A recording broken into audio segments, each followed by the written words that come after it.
Sindh online school class 6 मज़मून रियाज़ी unit 11 सबक 4 मश्क 11 एक्सरसाइज 11 ॾोहिटनि खे सिंध ऑनलाइन स्कूल में भलीकार। मां आहियां नाला आबिद। ॿारो हिन सबक में असां 11हें बाब जी मश्क कंदासीं ऐं उहे सवाल हल कंदासीं जिन जो तालुक पेरीमीटर या में अहाते या एरिया यानी राज़ीअ सां आहे। ॿारो हिन मश्क में असां हेठियां फार्मूला इस्तेमालु कंदासीं। Perimeter of a rectangle is equal to into l plus b length breadth. Perimeter of a square is 4 times side and side of a square is equal to perimeter divided by 4. Area of a rectangle is equal to length into breadth square unit में होंदी है। Area of a square side multiply by side square unit में होंदी है। Area of a parallelogram base into altitude या height square units में। Area of a triangle half base into altitude square units में। Area of trapezium half into sum of parallel sides into altitude square units में। Algebra जे मसावात जे हल करण जो तकिड़ो तरीक़ो बि हिकिड़ो दफ़ो अचो त विझाए वठूं। असांखे ख़बर आहे त जेकॾहिं हिकिड़ी इक्वेशन हुजे a x plus b is equal to c त असांजो मक़सदु हूंदो आहे एक्स खे आइसोलेट करणु या एक्स खे छॾाइणु। हिन एक्स खे छॾाइणु असांजो मक़सदु हूंदो आहे सॉल्व करण में या हल करण में। ऐं प्रोसेस असांखे छा करणो हूंदो आहे जो उबतड़ खे ॿिए पासे मोकिलिबो आहे। यानी असां इहो सम्झंदा आहियूं त हिन ए ऐं हिन बी एक्स खे फासाए रखियो आहे ऐं उनखे असां सज़ा ॾेई उबतड़ करे ॿिए पासे मोकिलींदासीं। सभिनी खां पहिरीं असां हिनखे बी खे जेकॾहिं ॿिए पासे मोकिलींदासीं त उनखे सज़ा ॾेई प्लस बी मां माइनस बी कंदासीं, उन खां पोइ मोकिलींदासीं। अहिड़ी तरह हिन ए खे बि असां सज़ा ॾेई उबतड़ करे 1/a करे ॿिए पासे मोकिलींदासीं। प्लस वारो माइनस थी वेंदो, माइनस वारो प्लस थी वेंदो, मल्टीप्लिकेशन वारो डिवाइड थी वेंदो, डिवाइड वारो मल्टीप्लाई थी वेंदो। Find the perimeter and area of the following figures. पहिरीं फिगर असां वटि स्क्वायर आहे यानी चौरस आहे जंहिंजा पासा 5.3 सेंटीमीटर आहिनि। चारई पासा हिक जेतिरा आहिनि।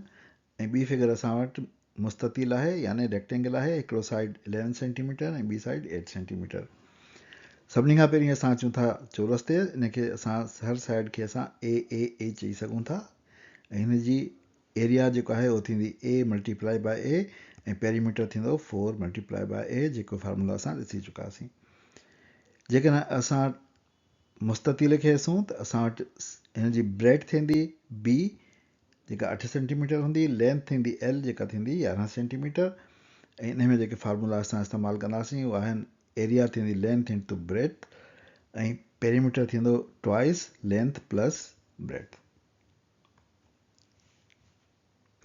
इहे फार्मूला इस्तेमालु करे तव्हां उन में ही वैल्यूज़ विझी ऐं पाण इन खे हल करे सघो था। Find the area of the following figures. टे फिगर्स न आहिनि, हिकिड़ो त्रिकुंडो, हिकिड़ो पूरी छोट पासो चौकुंडो यानी पैरेललोग्राम ऐं हिकिड़ो ट्रेपेज़म।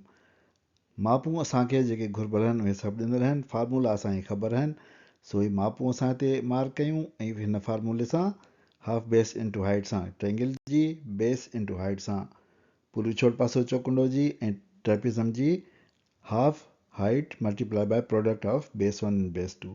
इन सां असां एरिया मालूम करे सघूं था। Find the area of shaded portion of the given figure. ही तस्वीर ॾिनल आहे जेका असांजे वाट या पाथवे जी तस्वीर वांगुरु आहे जेके असां करे चुका आहियूं। हिन में असांखे ख़बर आहे त हिन जी एरिया कढण लाइ असांखे आउटर रेक्टेंगल जी माप मां या उन जी एरिया मां इनर रेक्टेंगुलर जी एरिया खे माइनस करणो पवंदो। यानी outer length into outer breadth खे माइनस करणो पवंदो प्रोडक्ट ऑफ इनर लेंथ ऐं इनर ब्रेथ जो। यानी 40 मल्टीप्लाई बाय 25 ईंदो हिते ऐं हिते ईंदो 36 ऐं ॿी जाइ ते ईंदो 21 ऐं हिनखे तव्हां सॉल्व करे वठंदो। हीउ हिकु ज़बानी सुवालु आहे ऐं इहो असां आम तौर ते अक्सर इस्तेमालु कंदा रहंदा आहियूं पंहिंजे मुख़्तलिफ़ रोज़मर्रा जे कमनि में ॾेती लेतीअ में। A tile is a square of side 20 centimeter. How many such tiles would be required to cover the floor of a square bathroom of side 3 meters? यानी असांखे हिकिड़ो बाथरूम आहे जेको 3 मीटर साइड जो आहे, 3x3 जो बाथरूम आहे। उन में असांखे टाइलूं लॻाइणियूं आहिनि। हर टाइल जेका आहे उहा चौरस आहे ऐं 20 सेंटीमीटर हुनजी हिकिड़ी साइड आहे। ॿुधायो त असांखे केतिरियूं टाइलूं खपंदियूं जीअं असां सॼे बाथरूम में लॻाए सघूं। जेकॾहिं हाणे असां हिकिड़ी हिन टाइल खे ॾिसूं त इन टाइल जो जेको एरिया थींदो उनखे मां स्मॉल ए चवां, पर हीउ सॼो बाथरूम जेको आहे उन जे एरिया खे मां कैपिटल ए चवां। त तव्हां छा ॿुधाईंदो त केतिरियूं टाइलूं खपंदियूं जेकॾहिं मूं वटि ॿई एरिया ख़बर हुजनि त? असां सवली तरक़ीमी में असां हासिलु करे सघूं था त नंबर ऑफ टाइल्स थींदो कैपिटल ए डिवाइडेड बाय ए, यानी टोटल एरिया खे हिकिड़ी टाइल जे एरिया सां वंड कबी त असांखे नंबर ऑफ टाइल्स मिली वेंदियूं।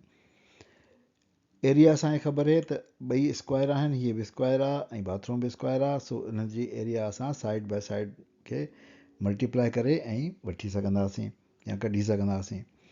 हिकिड़ो ख़्यालु असांखे करिणो पवंदो त असां जॾहिं हीअ ॿई फार्मूला इस्तेमालु कयूं त असांजूं सभु मापूं साॻियनि एकनि में हुअणु खपनि।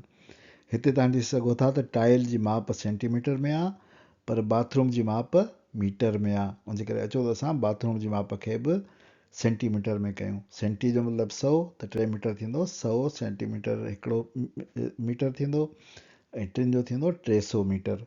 सो एरिया असांजी जेका बाथरूम जी थींदी उहा थींदी 300 ज़रबा 300 बराबरि 90,000 स्क्वायर सेंटीमीटर। हिकिड़ी टाइल जी एरिया थींदी 20 ज़रबा 20 बराबरि 400 स्क्वायर सेंटीमीटर। 90,000 खे 400 सां मञींदासीं त असांखे ख़बर पइजी वेंदी त असांखे 225 टाइलूं खपनि। The area of a square of side 16 centimeter is the same as that of a rectangle of 64 centimeter. What is the breadth of the rectangle? हिकिड़ो मुस्ततील आहे जंहिंजी लेंथ यानी ड्रेग 64 सेंटीमीटर आहे, उनजी असांखे वेकर ख़बर कोन्हे, पर उनजी माप अहिड़ी आहे जो उनजो एरिया उनजी पखेड़ ओड़ी आहे जेतिरी पखेड़ 16 सेंटीमीटर साइड वारे स्क्वायर जी आहे। सो सभिनी खां पहिरीं त असां पखेड़ ॻोल्हींदासीं त उनजी केतिरी आहे, जेका 16 सेंटीमीटर साइड वारे स्क्वायर जी आहे उहा थींदी 16 बाय 16 बराबरि 256 सेंटीमीटर स्क्वायर। उनखे पोइ असां a is equal to l into b में रखंदासीं। ए जी जाइ ते 256, एल जी जाइ ते 64, बी असां वटि जेको आहे उहो ॻोल्हिणो आहे। असां वटि ही अलजेब्रिक इक्वेशन अची वई, इनखे बी लाइ सॉल्व करे असां ॻोल्हे सघूं था।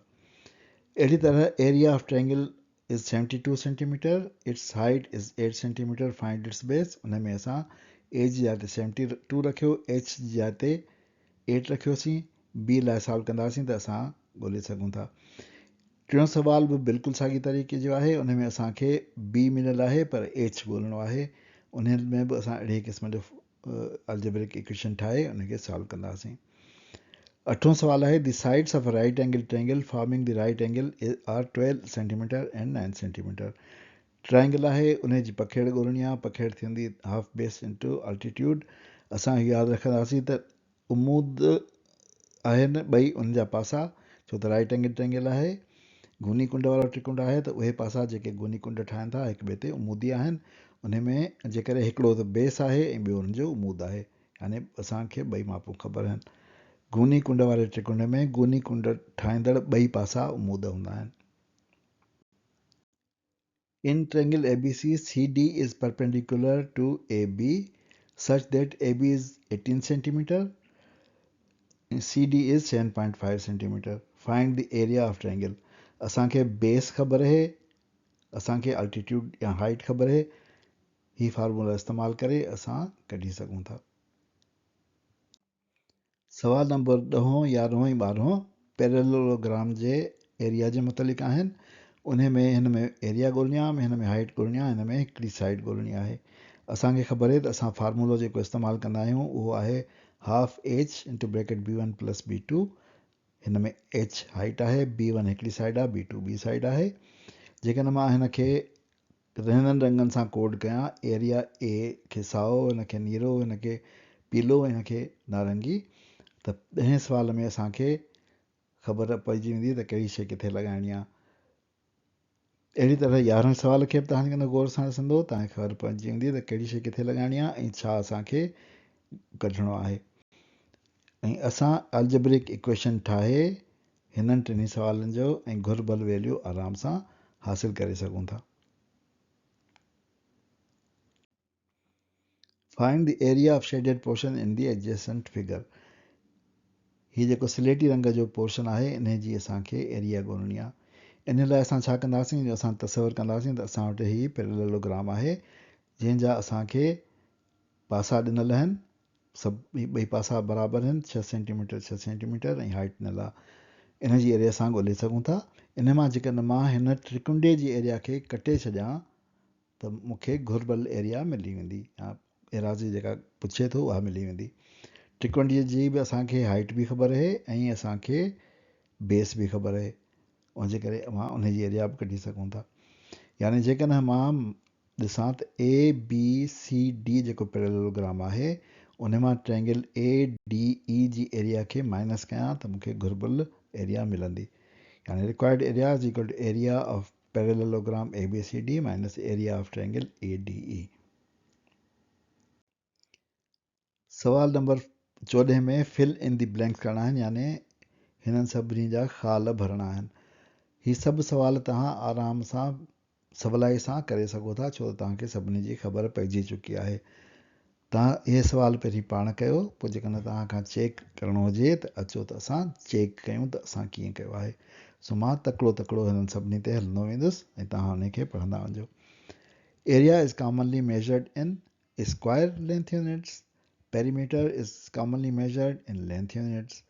Area of a triangle is the product of length and breadth. Perimeter of a triangle is the sum of its four sides. Area of a square is the product of side and side. Perimeter of a square is 4 times side.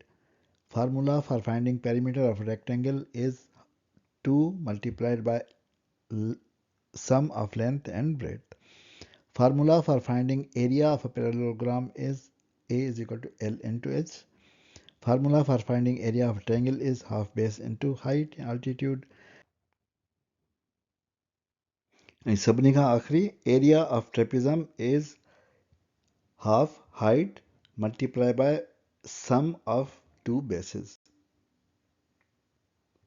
ॿारो उन ते असां पंहिंजे अॼोके सबक जी पुॼाणी था कयूं। नाना आबिद खे इजाज़त ॾियो, वरी ॿिए सबक में मिलंदासीं। ख़ुदा हाफ़िज़।